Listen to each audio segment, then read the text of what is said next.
everyone, my name is Natalie. Today I wanted to do a Springathon recommendations video. So this is something I had planned to do in the upcoming days and weeks until Springathon is starting, which is a readathon all about nature writing that I am co-hosting with a bunch of lovely ladies. So I will link the announcement video below in case you're interested in more of the information about it. It starts on May 1st. So I planned to make this video earlier on in the week, but I've just been so busy that it hasn't happened yet.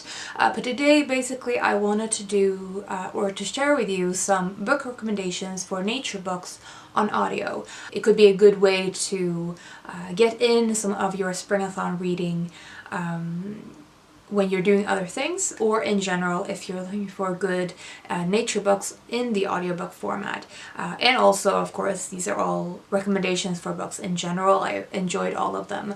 And this is a mix of fiction and non-fiction as well. So starting off with two audiobooks I listened to quite a while ago. So the first one is a non-fiction book. It is Lab Girl by Jahren. This is a very popular memoir about a woman who is a nature scientist, and she talks about her interest into nature and how it was sort of informed by her family's interest and how she came into science and doing science as a profession. And she talks about some of the things related to the academic life that I found particularly interesting, but she also talks about how she has connected with nature, what it means to her on a personal level. She talks about grief and other things related to her life. But the thing I think particularly made this so a great reading experience for me was because I listened to it on audio, and she narrates it herself, and it's a very emotional book, and you can tell through her narration that she becomes emotional in certain places as well. And I think that there's something about the audiobook format that can sometimes add to a reading experience, and with this one that was definitely the case, that her narration itself added something for me in terms of getting the story. The next one I have is a fiction book. It is Remarkable Creatures by Tracy Chevalier, narrated by Jahren. So this is a very popular book, and when I read it, it was my first introduction to Tracy Chevalier and what got me interested in reading more of her work. This is a fictionalized account of Mary Anning, who was a fossil hunter. I've talked about her several times in my videos before because I find her fascinating. She wasn't educated in the natural sciences, but she was a fantastic fossil hunter, and a lot of her findings were very significant in the development of natural theories at the time, in the early 1800s. So this book talks about Mary Anning and her friendship with another woman who is of a slightly higher class and has more money to support Mary Anning in her work. The friendship aspect was fantastic. The historical fiction in general, I think Tracy Chevalier is really good at painting a picture of a different time and place. The coastal setting itself, it's very much part of the strong atmosphere of this book, and is really well narrated by Jahren. Then we have two audiobooks that I very recently listened to, and that sort of sparked the idea for this video. So we have a nonfiction called The Hidden World of the Fox by Adele, narrated by Jane McDowell. So this is a fairly straightforward natural history of the fox, specifically in a British landscape, but it talks about fox things in general on a global scale. Much like a lot of my favorite nature books, she combines the depth of talking about, or the richness of talking about the natural history itself, or the science aspect of the fox and its behavior, its habitat, its adaptability, all of the things that we understand because of the many observations and studies that has been made on them. She has a critical tone as well, and talks about how or really there's a sort of a plea to coexist with foxes. In general, this was a really enjoyable audiobook. There was nothing outstanding about it, but it was just very easy to listen to, and I think easy to read in general. But the thing that makes the audiobook slightly different, and actually for me was worth listening just to have that part of it. The audiobook includes some fox sound or some fox voices. Because the audiobook format obviously is different than a paper format, it's a great opportunity to be able to include other materials, and this was an example of that. Even though it's a very brief part of the audiobook as a whole, hearing the fox call was fascinating because I had never even imagined what a fox sounds like. The next one I want to talk about is definitely one I would specifically recommend on the audio, and that is The Valley at the Center of the World by Malachy Tallack, narrated by Robert Williamson. So the reason I would specifically recommend this on audio is because it's written in dialect, or at least a great part of it is. So this is a book set in Shetland in a small valley, as the title suggests. There's like 5 or 6 houses in the valley. We follow all of the characters in the valley, but the sort of the main character, I would say, or the main voice of the book is a man who moved to the valley to be with his girlfriend Emma, and they lived together for a few years in the valley, and then they decide to split up, and she moves away, but he decides to stay there. Sandy is his name.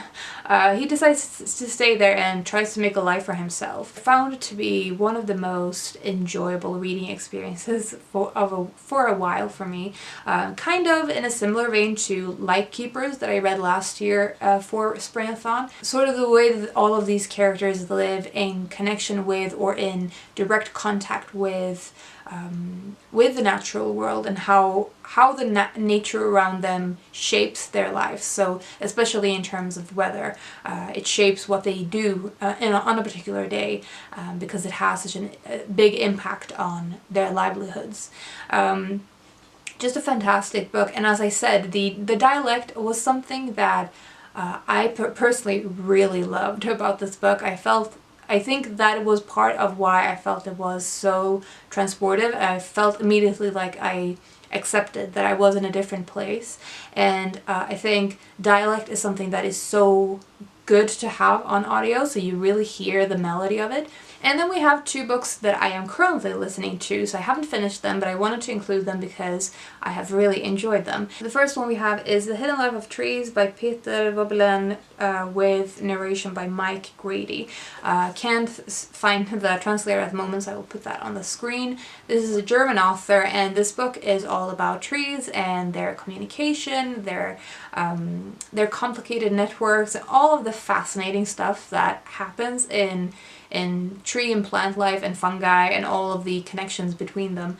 I'm sure you've heard me talk about this interest that I have, especially for fungi, and it goes hand in hand with trees and plants. They have a lot of partnerships that isn't always very visible, and it's very important information to have when you think about how we manage forests, for example, and how, for example, having a lot of space for a tree isn't necessarily a good thing, because it means they're very vulnerable whenever bad weather hits. If they're completely separated from the other trees around them, then they are on their own, and they either last through the storm or they don't. Whereas if they have all of their roots connected and all of those things, then they help each other out. A lot of the things in this book are things that I've already sort of read about in other books related to the topic, but I think the simplicity of this book is something that makes it very accessible, and especially if it's your first entry into the topic, then I think it will definitely make you wonder at this part of the natural world.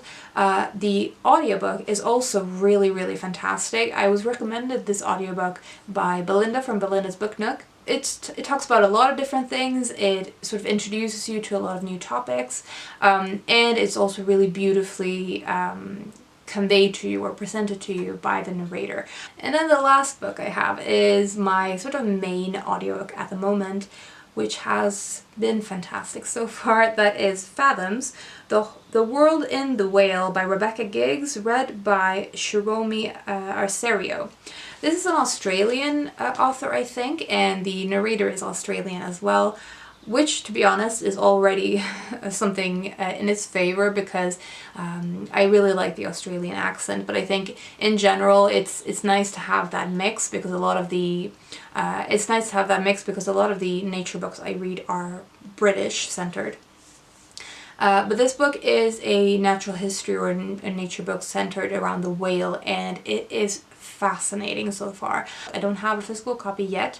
I have ordered one because I've been writing down so many notes for the audiobook in the first hour that I figured I probably need a physical copy to transfer all of these things when I don't have the audiobook anymore. It's a very grim start to the book because it talks a lot about environmental toxins and pollution, and the ways that the sort of the health of our waters, marine life, and how that all relates to the whale specifically. But it is fascinating and really well written so far. It's very sharp, I think, in its commentary so far. I feel like the narration adds to a sense of urgency in the book. So those are all of my book recommendations for nature books to listen to on audio while you're outside or sitting, napping in the sun like I did in the beginning of the week, that I will definitely do again as soon as it's warm enough. I would love to know if you've listened to any of these, or if you've read any of these books. I would love to know what you thought of them. If you have any recommendations for other audiobooks to listen to, be it nature books or something else, I'm always open for those. I think personal recommendations with audiobooks is really helpful because it can be difficult to know what to even search for. So hopefully this was helpful. I hope you're doing well and you're taking care of yourselves, and I will talk to you soon. Bye.